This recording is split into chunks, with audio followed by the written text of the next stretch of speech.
Bonjour, bienvenue sur le podcast de l'Église évangélique baptiste La Bonne Nouvelle de Dijon. Nous sommes situés aux 5 rues du lycée à Dijon. Vous pouvez trouver des informations sur notre église sur le site internet www.la-bonne-nouvelle.org. Passez une excellente journée ou soirée.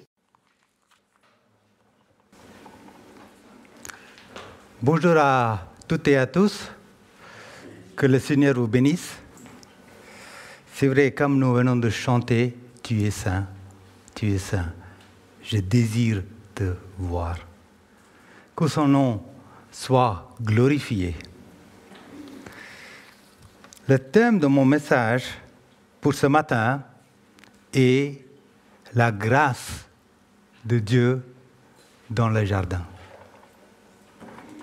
Nous allons lire un passage dans l'évangile de Luc. Luc 22, à partir du verset 47. Comme il parlait encore, voici une foule arriva. Et celui qui s'appelait Judas, l'un des 12, marchait devant elle. Il s'approcha de Jésus pour un baiser. Et Jésus lui dit, Judas, c'est par un baiser que tu livres le Fils de l'homme. Ceux qui étaient avec Jésus, voyant ce qui allait arriver, dirent, Seigneur, frapperons-nous de l'épée? Et l'un d'eux frappa le serviteur du souverain sacrificateur et lui emporta l'oreille droite. Mais Jésus, prenant la parole, dit, laissez et arrêtez. Et ayant touché l'oreille de cet homme, il le guérit. Jésus dit ensuite aux principaux sacrificateurs et aux chefs de garde du temple et aux anciens qui étaient venus contre lui, vous êtes venus comme après un brigand, avec des épées et des bâtons. J'étais tous les jours avec vous dans le temple et vous n'avez pas mis la main sur moi. Mais c'est ici votre heure et la puissance des ténèbres. Ici, pour un dernier miracle de notre Seigneur Jésus-Christ sur cette terre, ce miracle était certainement une modeste démonstration de sa puissance. Et aussi, peut-être, peu de gens l'ont remarqué. Mais quant au premier miracle, le noce de Canaan, était connu uniquement des disciples et des quelques serviteurs. Mais Jésus n'était jamais celui qui glorifiait ces miracles. Toutes choses concernant ces miracles amènent gloire à la grâce de Dieu. Nous devons prendre en compte, ici dans ce passage, l'épée de Pierre et l'oreille de Malchus. Parce que ceci est le dernier miracle que Jésus a fait avant d'être arrêté, éprouvé et crucifié. Lorsque nous comparons le conte dans les 4 évangiles, c'est-à-dire Matthieu, Marc, Luc et Jean, nous trouvons quelques faits intéressants. Seul Jean nous donne le nom de la victime comme Malchus. Malchus était un des serviteurs de Caïphe. Seul Jean nous donne aussi, il donne le nom de Pierre comme assaillant. Luc, c'est le seul qui parle du miracle de la guérison, parce que c'est un médecin. Donc ce dernier miracle a amené gloire à la grâce de Dieu. Ce matin, j'aimerais bien souligner juste 3 points concernant la grâce de Dieu. Le premier point, la grâce de Dieu à Malchus. Parmi la foule qui était arrivée dans le jardin pour arrêter Jésus, se trouvait un grand nombre de soldats romains. Il y avait aussi des huissiers, il y avait aussi d'autres personnes présentes qui voulaient être dans cette action. Parmi eux se trouvait qui? Se trouvait Malchus, un des serviteurs de Caïphe. Il est probable que Malchus connaissait Judas et il marchait avec lui. Mais ce souverain sacrificateur Caïphe, il était déterminé à faire mourir Jésus. Et aussi son serviteur Malchus. Il était d'accord du fond du cœur avec lui. C'est pour cela qu'il était au premier plan de la foule qui arrêtait Jésus. Mais ce n'était pas une bonne place pour lui. Mais Malchus, il était déterminé à voir les ordres de son maître s'accomplir. Quelle tragédie de voir qu'un leader souverain, sacrificateur, un leader religieux pourrait changer son serviteur en un ennemi du Fils de Dieu. Lorsque je lus ce passage, je me suis posé ces questions. Est-ce que Pierre est parti avec son épée parce que Malchus a mis la main sur Jésus? Ou est-ce que Pierre était en train de viser Judas et par accident, Malchus a été touché? Ou est-ce que Pierre savait qui était Malchus exactement? Mais bien sûr, il n'y a pas de réponse à ces questions dans la Bible. Tout s'est passé si vite que la plupart des gens dans les jardins ne savaient même pas qu'un miracle a eu lieu. Mais le fait qu'un miracle se produit est l'évidence de la grâce de Dieu. Chers amis, est-ce que vous auriez écrit un individu qui appartient à un complot afin de vous crucifier? Mais Jésus l'a fait. Ça, c'est la grâce. Vous savez, les théologiens nous disent que la grâce signifie que Dieu nous donne ce que nous ne méritons pas. Mais la pitié signifie que Dieu ne donne pas ce que nous méritons. Dans le temps du roi David, un homme nommé Uza a touché l'arche de Dieu. Qu'est-ce qu'il a fait Dieu? Dieu l'a frappé, il est mort sur place. Mais ici, dans ce passage, Malchus a aidé à arrêter le Fils de Dieu. Et cependant, le Seigneur l'accueille. Jacques et Jean ont suggéré à Jésus d'incinérer les Samaritains qui n'ont pas voulu héberger Jésus. Mais Jésus les a réprimandés. Il a rappelé qu'il est venu pour sauver des âmes, non pour les perdre. Lorsque Jésus a prié sur la croix, il a dit, Père, pardonne-leur, car ils ne savent ce qu'ils font.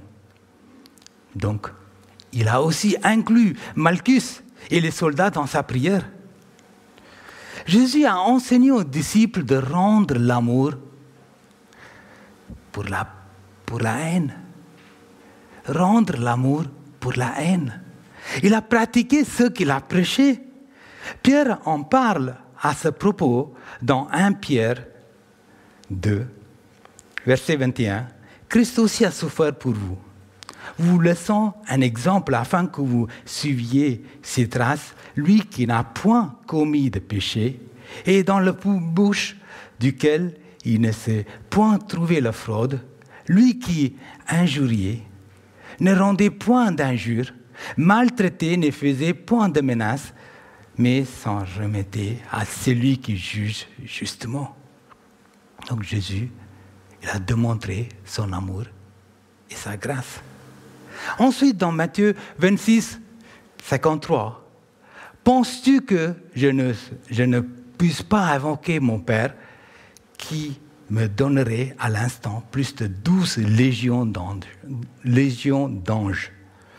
Jésus dit, que le Père leur ait pu envoyer 12 légions d'anges, c'est-à-dire 72 000 anges, pour sauver son Fils. Une légion pour chacun des 11 disciples et une pour Jésus. Mais ceci n'était pas le plan du Père. Mais la foule n'a pas réalisé tout cela. On se pose une question quand on lit ce passage-là. Est-ce que Malchus a cru en Jésus et est devenu un chrétien? Nous l'espérons, mais nous ne savons rien pour en être sûrs. Mais une chose est sûre, il a expérimenté un miracle. Oui, mais le miracle ne suscite pas automatiquement, ne provoque pas automatiquement une foi rédemptrice dans le cœur des pécheurs. Quand Jésus, vous connaissez l'histoire de Lazare, quand Jésus a ressuscité Lazare, certains témoins ont cru en lui et ont été sauvés, alors que quelques-uns sont partis raconter aux pharisiens ce que Jésus avait fait.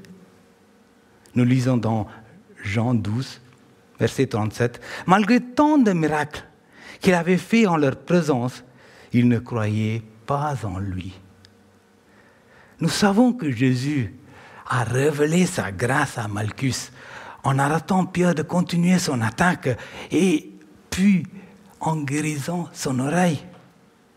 Donc, Malchus avait beaucoup plus de preuves pour croire en Jésus, beaucoup plus que le brigand sur la croix. Nous espérons qu'il avait fait bon usage de son opportunité. Donc, notre premier point, c'est la grâce de Dieu à Malchus. Notre deuxième point, la grâce de Dieu à Pierre. Peu importe, nous sommes contents que Pierre a vécu.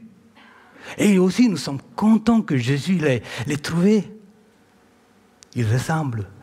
Pierre ressemble à la plupart d'entre nous, au moins dans sa faiblesse. Il nous reste par cela à apprendre le secret de sa force. Rappelons-nous de ce que Paul a dit.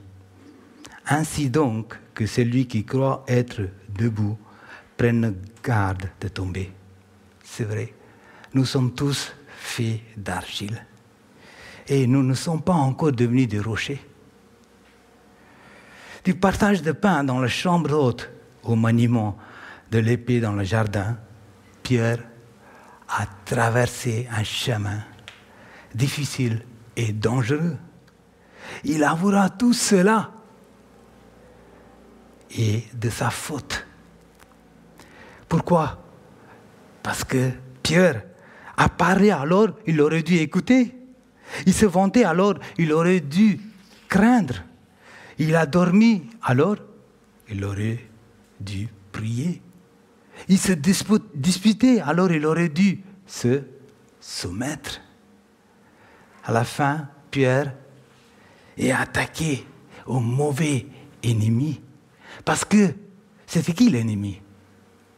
Là, dans ce passage-là. Parce que c'était Satan et non Malchus qui avait le contrôle cette nuit. Chers amis, combien de fois nous avons dormi au lieu de prier? Nous nous sommes disputés au lieu de se soumettre. Nous avons parlé au lieu d'écouter. Nous nous sommes vantés au lieu de craindre. Ici, Pierre a montré sa mauvaise attitude. Et encore une fois, il a empêché Jésus d'aller sur la croix. Il a utilisé le mauvais esprit et aussi la mauvaise arme, parce que nous ne pouvons pas lutter les forces de l'enfer par notre propre force. Sans l'épée de l'esprit, c'est-à-dire la parole de Dieu. Paul parle les 6 armes spirituelles dans Éphésiens 6. Je vais vous citer seulement ces 6 armes spirituelles. Après, ensuite, je vous laisse ce passage tranquillement pour vous, pour méditer chez vous. Ces 6 armes spirituelles, dans ce passage-là, sont la vérité pour ceinture, la cuirasse de la justice. Mettez pour chaussures à vos pieds les gels que donne l'évangile de paix, bouclier de la paix, le casque du salut et l'épée de l'esprit. Vous savez, Pierre a utilisé son épée pour défendre Jésus dans le jardin, mais plus tard, il a appris à Pentecôte que l'épée de l'esprit faisait un travail beaucoup plus profond. Lorsque nous utilisons la parole de Dieu contre Satan, nous pouvons le rendre inactif. Lorsque Jésus était tenté par Satan, qu'est-ce qu'il a fait? Il a utilisé l'épée de l'esprit, c'est-à-dire la parole. Il a dit 3 fois, c'est écrit. Parfois, Satan utilise la parole de Dieu pour nous perturber. Nous devons bien connaître la parole de Dieu et être très, très vigilants. Vous savez, un frère a dit, ce qui est propre à un paresseux est de mettre la main dans le plat et de ne pas le ramener à la bouche. C'est quand même le comble. Combien sont paresseux pour se nourrir de la parole de Dieu, pour dépenser le temps dans la prière? Nous avons besoin d'être nourris et besoin d'être bien nourris. Les enfants, ils ne savent pas forcément quelle nourriture est bonne pour eux. Mais quand mes enfants étaient petits, ils mettaient tout dans leur bouche. Mais ils ne savent pas ce qui était bon et pas bon pour eux. Parfois, les enfants n'ont aucun appétit parce qu'ils n'ont pas mangé des bonnes choses. L'enfant qui ne va pas se laisser nourrir toute sa vie ne va pas grandir, c'est normal. Que diriez-vous si vous vous noyez avec un biberon? C'est pas normal. Il y a pourtant des hommes et des femmes en Christ depuis des années qui sont assis dans les chaises hautes en attendant que quelqu'un leur donne à manger avec une cuillère parce qu'ils n'ont pas beaucoup de temps ou peut-être ils sont trop feignants pour creuser eux-mêmes la parole de Dieu. Un petit oiseau ouvre grand son bec pour que la mère le nourrisse. Ça, c'est normal. Mais quand il est grand comme un dindon, ça, c'est pas normal. Quand ils sont petits, on peut donner à manger avec patience. Ça, c'est normal. Mais à un moment donné, il faut être capable de dire maintenant, ça suffit. Il faut que toi, tu apprennes à te nourrir tout seul. Vous savez, chers amis, objectif de Dieu pour nous est de grandir. Donc, nous devons bien connaître la parole de Dieu et être très vigilants. Pourquoi? Parce que l'armure complète de Dieu est Jésus-Christ. Lorsque nous croyons en Jésus-Christ, nous recevons cette armure. Paul a dit aux Romains, que faut-il faire avec l'armure, avec cette armure? Il faut faire quoi? Il faut toujours garder cette armure sur nous. Au lieu de garder son armure et de rester dans le champ de bataille, qu'est-ce qu'il a fait le roi David? Il a laissé ses yeux se promener et il est tombé dans le péché. Nous ne sommes jamais à l'abri de plans de Satan. Nous devons toujours porter sur nous cette armure de Dieu. Jésus a prévenu Pierre. Mais l'écoute spirituelle de Pierre était faible. Nous devons prendre en compte 2 facteurs dans la vie de Pierre. J'aimerais bien souligner juste 2 facteurs dans la vie de Pierre. Le premier concerne ce que Pierre a dit. Pierre se vantait de son affection pour Christ. C'est bien son enthousiasme même d'aller en prison à la mort pour Jésus-Christ. C'est très bien. Lorsque nous faisons des promesses comme cela, nous devons essayer de répondre à l'attente de Jésus. Lorsque nous admirons le zèle et le courage de Pierre, nous sommes déçus et attristés par son ignorance et aussi par son caractère impulsif. Et nous aussi, nous le sommes. Plus, lorsqu'il s'agit de nos propres faits, parfois stupides, et de nos paroles qui blessent les autres. Le deuxième facteur ici, c'est que Jésus a déjà parlé de l'épée aux disciples. Nous allons lire ce passage, Luc 22, verset 35. Quand je vous ai envoyé sans bourse, sans sac et sans souliers, avez-vous manqué de quelque chose? Ils répondirent, de rien. Il leur dit maintenant au contraire, celui qui a une bourse la prenne.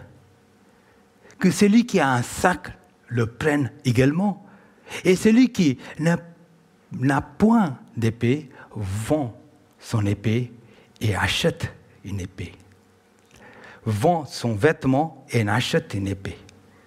Car, je vous le dis, il faut que cette parole qui est écrite s'accomplisse en moi. Il a été mis au nombre des malfaiteurs, et ce qui me concerne est sur le point d'arriver. Ils dirent, Seigneur, voici 2 épées. Et il leur dit, cela, ça suffit. C'est clair, les disciples n'ont pas compris le message de Jésus parce qu'ils ont pris ces paroles à la légère. Quand les disciples sont partis pour leur mission, Jésus était toujours, il était quoi? Il était reconnu comme un grand maître et des grandes foules le suivaient. Mais maintenant, il sera traité comme celui qui a transgressé. Les conditions des disciples vont changer radicalement. Ils feront face aux oppositions. Ils avaient besoin d'anticiper et d'être préparés pour cela.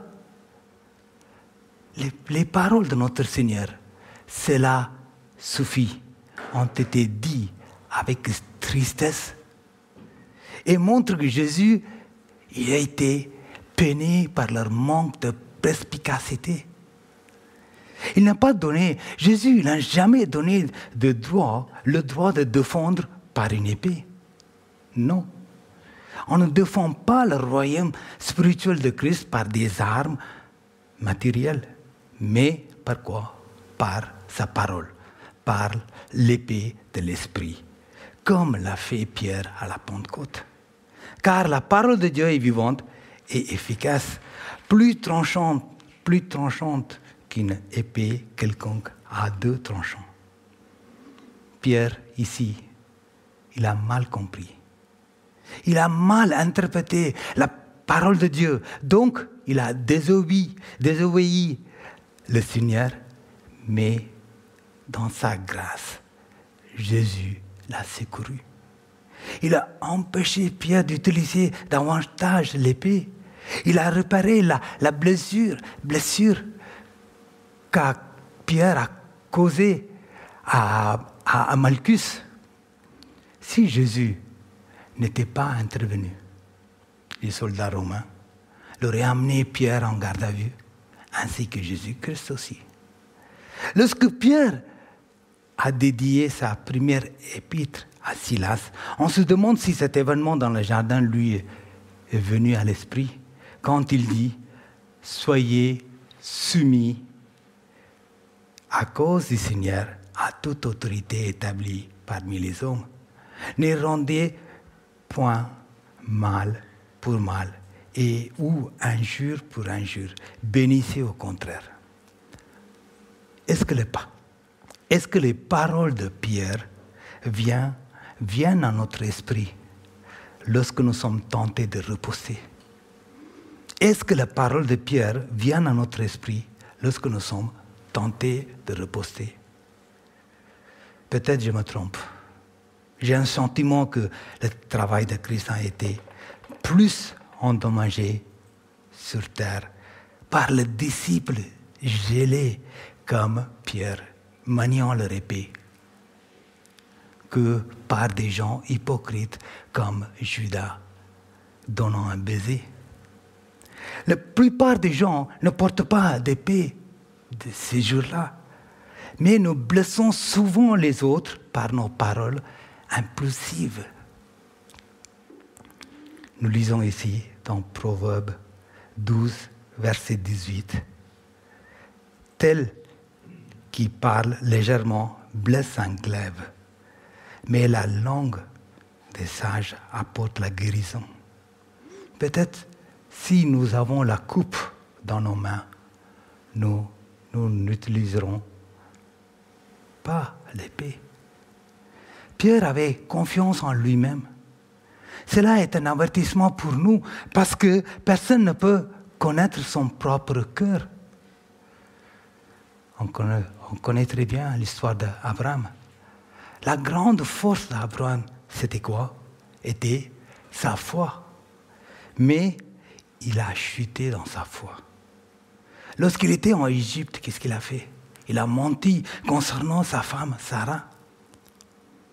La même chose pour Moïse. La grande force de Moïse était de sa patience. Mais il a perdu patience car il a frappé le rocher 2 fois et n'a pas pu entrer dans Canaan. Pierre. C'est vrai, Pierre. Il était un homme courageux. Mais son courage a chuté. Il a régné Jésus 3 fois. Nous avons vu 2 points. La grâce de Dieu à Malchus. La grâce de Dieu à Pierre. Je terminerai par ce dernier point. La grâce de Dieu pour un monde pécheur. Vous et moi, n'étions pas dans le jardin avec Jésus lorsque Pierre est devenu une armée d'un homme seul ou d'un seul homme pour défendre Jésus. Imaginons si Jésus avait pris l'épée à la place de la coupe, il ne sera pas mort sur la croix. Et nous serions encore aujourd'hui dans nos péchés. C'est pour cela qu'il dit dans Jean 18, verset 11, « Remets ton épée dans le fourreau. Ne boirai-je pas la coupe que le Père m'a donnée à boire ?» Boire d'une coupe est une image biblique pour se soumettre à la volonté de Dieu. Expérimenter la souffrance que cela apporte. Jésus a renoncé sa réputation. Il était classé parmi les criminels. Il a renoncé à ses droits civils et il était traité comme un animal dangereux au lieu d'être traité comme un innocent.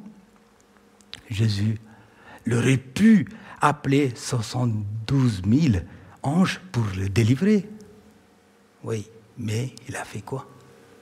Il a pris la coupe, il a pu. Il a été prêt à accepter la coupe, il a obéi à la volonté de son Père, il a utilisé l'épée de l'Esprit de Dieu, sa parole.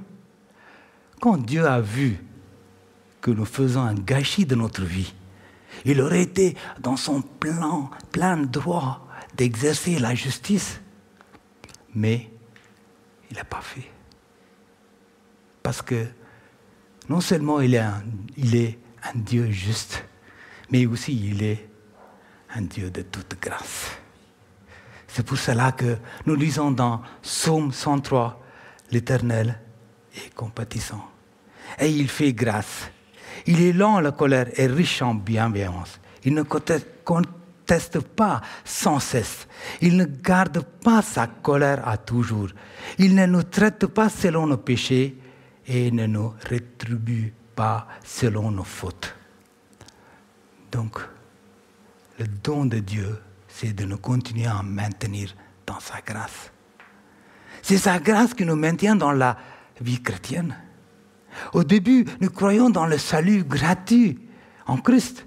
Mais après, nous nous battons pour arriver à garder ce salut. Sa grâce continue à couler dans nos vies. C'est par la foi au sacrifice de Christ qu'on devient juste. Selon les Écritures. L'Écriture déclare quoi? Le juste vivra par la foi. Nous ne sommes pas sauvés par les œuvres, mais pour les bonnes œuvres. Ça veut dire quoi? Mais c'est Christ en nous, vivant sa vie à travers nous, qui accomplira toutes ces bonnes œuvres, toutes ces bonnes choses. Adam et Ève avaient une vie sans problème, sans maladie, dans ces jardins. Le problème d'Adam était quoi? Ce n'est pas se soumettre à la volonté de Dieu.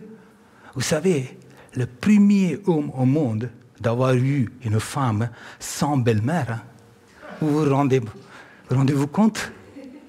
C'est des plus jamais arrivé. Et oui, une femme sans mère. Donc, tout était parfait là-bas, dans ce jardin. On dit pourquoi Dieu a planté cet arbre, etc. Mais le mal est déjà là. Dieu savait tôt ou tard, l'homme l'aurait confronté au mal. Mais le problème, ce n'est pas la tentation, c'est la question de confiance. Crois-tu, tu m'aimes? Crois-tu que je fais tout pour toi? On met l'amour de Dieu en question. Nous sommes tous dans cette situation à cause d'Adam.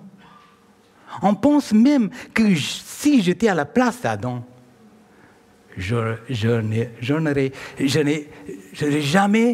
jamais mangé ces fruits. C'est ce qu'on pense. Mais dis-moi, combien de fois tu as cédé à la tentation? Souvent, on juge Adam. Souvent, on tire sur lui. Nous aussi, nous avons du mal à faire confiance à sa parole. Je vais te donner un exemple. Pourquoi on reçoit l'amende à la maison? Car on a transgressé la loi. On sait, il ne faut pas téléphoner au volant. On grille un feu rouge. Manque de bol, le policier est là. Il siffle, il demande d'arrêter. Il demande pourquoi vous avez grillé le feu ou pourquoi vous n'avez pas vu le feu. Si, mais c'est vous que je n'avais pas vu. On transgresse la loi. Cela signifie quoi? Cela signifie que la loi est mauvaise. Imagine un peu la route sans les règles. La loi est bonne et de permettre de bien vivre ensemble. On impose des règles à la maison, on impose des règles à l'école. On dit aux enfants il faut dire bonjour, on dit aux enfants il faut dire merci. Parfois les enfants n'apprennent pas naturellement. On est obligé d'apprendre ou de les apprendre avec des règles. Sans règles, nous ne vivons plus. Nous ne pouvons pas cohabiter. Dieu a fait des règles pour que nous vivions heureux. Mais quand on achète quelque chose, il y a toujours un mode d'emploi. Il y a toujours la notice d'utilisation au travail. On a changé la machine à café à mon travail. On a changé la machine à café car cette ancienne machine a commencé à faire de la tisane. Donc c'était terrible. Donc on a commandé une nouvelle machine. Il y avait un mode d'emploi. Vous savez, je suis toujours perturbé par le commentateur du première page, mais par le commentaire du première page. Dans ce manuel, il dit, vous mettez l'eau là, vous mettez aussi le café là. Mais on arrive en disant que nous, on fait ce qu'on veut. Donc je fais quoi? Donc à la place du café, je mets la confiture. La farine, à la place de l'eau. Est-ce que je peux se plaindre en disant que qui a fait cette machine qui ne marche pas? Le créateur de cette machine a donné l'ordre à suivre. On est obligé de le suivre pour que ça marche, n'est-ce pas? C'est la même chose. Le créateur de la terre a donné sa parole pour nous.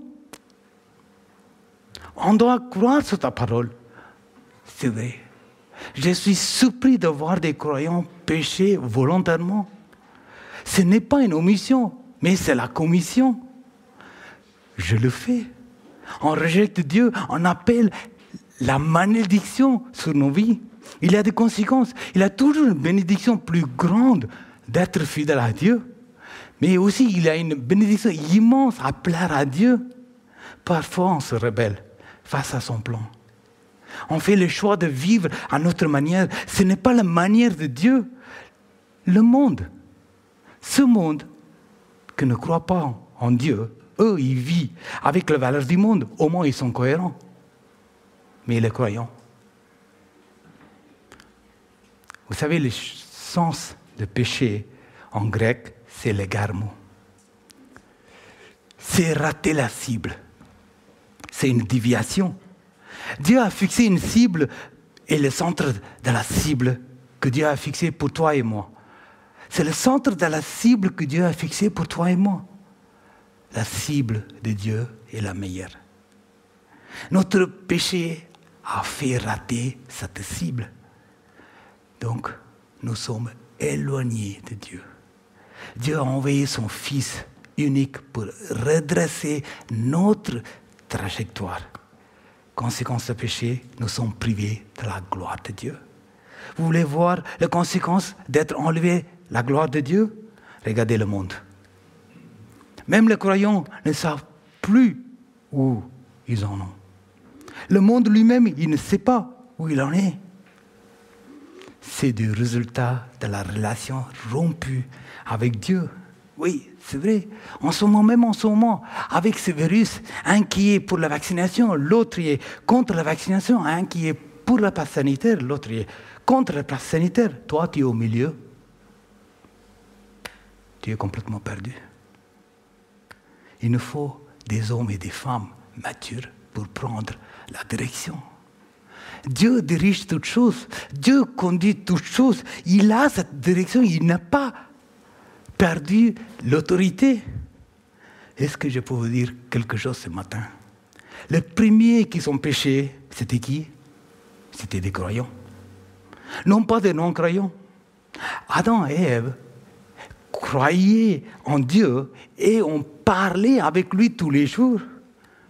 Souvent, nous pensons, et souvent on pense aux non-croyants.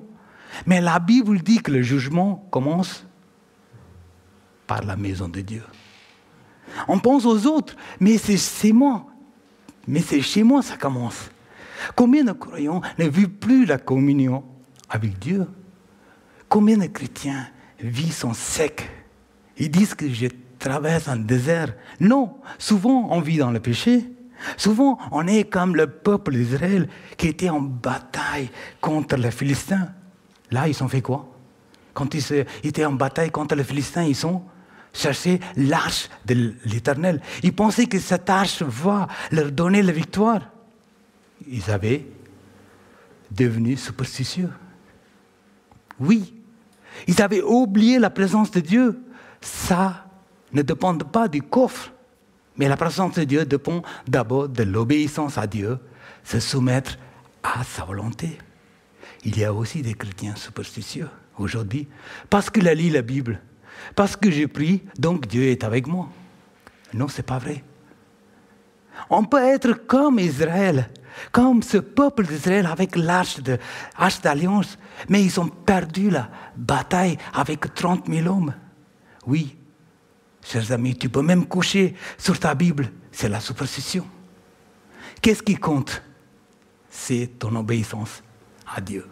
C'est ta soumission à Dieu. Lorsque nous passons par des difficultés de la vie, croire en Dieu et lui obéir. Lorsqu'on médite sur l'arrestation de notre Seigneur Jésus-Christ, nous voyons ici l'image d'une coupe, d'un baiser et d'une épée. La coupe représente quoi? Comme je vous ai dit tout à l'heure, la coupe représente la volonté du Père. Jésus a pris, il a bu cette coupe entièrement. Le baiser a démontré la trahison de Judas. L'épée a démontré le courage de Pierre, sincère mais mal visé. Nous imitons tous une des trois personnes. Une de ces trois personnes. Certains sont comme le Sauveur, acceptant et obéissant à la volonté de Dieu. Alors que d'autres sont comme Judas, prétendant faire la volonté de Dieu, mais trahissant le Maître.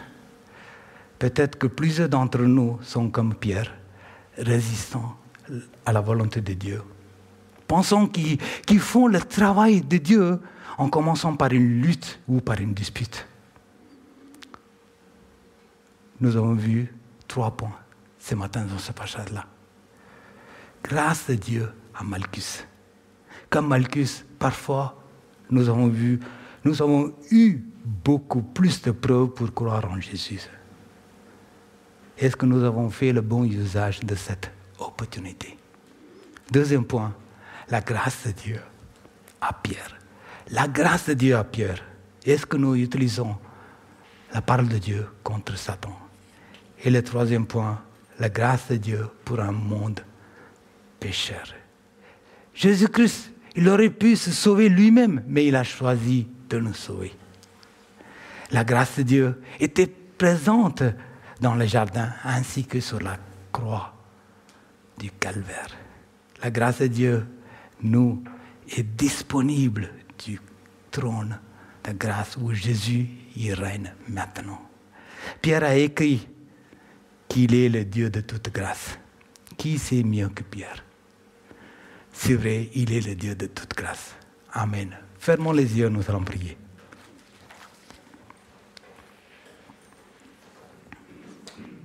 Oui, Seigneur, nous sommes devant toi. Nous cherchons ta face. Merci pour ta parole. Tu parles au cœur. Lorsque nous passons par des moments difficiles, lorsque nous passons par des difficultés de la vie, on doit croire et t'obéir. Oui, Seigneur, comme Judas. Nous avons aussi une vie superficielle, Seigneur. Comme Pierre, nous avons aussi résisté ta volonté. Mais nous devons suivre ton exemple. Seigneur, acceptons et obéir, Seigneur. Ta volonté, la volonté de ton Père, Seigneur. Oui, Seigneur, tu nous invites ce matin à te grandir. Mais tu nous invites à une nouvelle vie, d'avoir une nouvelle vie profonde avec toi, Seigneur. Toute forme d'une vie superficielle n'a plus de place. Merci Seigneur, tu nous invites à grandir ce matin. Nous te prions aussi pour ceux qui passent par un moment difficile, Seigneur. Nous te demandons d'accorder la joie et la paix, Seigneur. Nous te prions aussi pour nos frères et sœurs qui souffrent, qui sont dans la détresse terrible, Seigneur. Nous sommes tranquilles ici, dans la paix, et nous sommes ici avec tellement de privilèges de te louer, de te célébrer, Seigneur, mais nous pensons à nos frères et sœurs dans ce pays persécuté, Seigneur. Surtout des pays tels que Pakistan, Afghanistan, Liban, Algérie, Inde, etc., Seigneur. Tu vois les souffrances. Nous te prions pour ceux qui sont persécutés, Seigneur. Car ils ont mis leur confiance en toi, Seigneur. Nous te demandons de les secourir. Entends leurs cris, entends leurs souffrances, Seigneur. Nous te demandons de bénir le témoignage, afin que nombreuses âmes puissent se tourner vers toi, Seigneur. Oui, Seigneur, merci, tu es là. Tu nous accompagnes. Merci pour cette semaine qui s'ouvre devant nous, Seigneur. Garde nos bien-aimés tout au long de cette semaine, Seigneur. À toi, là, toute la gloire, l'honneur et louange. Et toi, tu es digne. Au nom de Jésus. Amen.